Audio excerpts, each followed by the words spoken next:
Hello guys, good morning. Welcome to my channel জিয়া.রোহিত। তোমরা সবাই কেমন আছো? আশা করি খুব ভালো আছো। আমি খুব ভালো আছি। আজকে আমাদের কাছে নিয়ে চলে এসেছি একটা হেয়ার কাটিংয়ের টিউটোরিয়াল।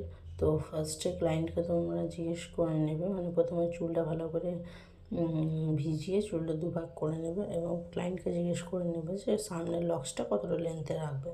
সে লেন্থটা কাটিং করার পরে কী হবে, পিছনের চুল লেয়ার কাটিং সবসময় সামনের দিক থেকে হয়, ঠিক আছে? এবারে পিছনের চুলগুলো লাইন বাই লাইন, ক্লায়েন্টের যেহেতু খুব পাতলা গ্রোথ, তাই আমরা দুভাগ করে নিয়েছি, নইলে 4 ভাগ হবে একটা। সেটাও একদিন শেয়ার করবো তোমাদের সঙ্গে, তাহলে বুঝতে পেরে যাবে কী হবে। এবারে পিছন থেকে একটু একটু চুল নিয়ে সেই লেয়ারের সঙ্গে অ্যাকর্ডিং 45 টু 90-র মধ্যে একদম এক শেপ করে আর ওটাকে কাটিং করতে হবে। কাটিং করে করে করে করে পুরো চুলটা যখন ওরকমভাবেই একের পর এক লাইন ধরে কাটিং হবে, আর সামনের লক্সটা একদম মেজারমেন্ট করে নেবো ঠিক আছে কিনা। পিছনে দেখছো অনেকটা দেখতে বাটারফ্লাইয়ের মতন লাগছে।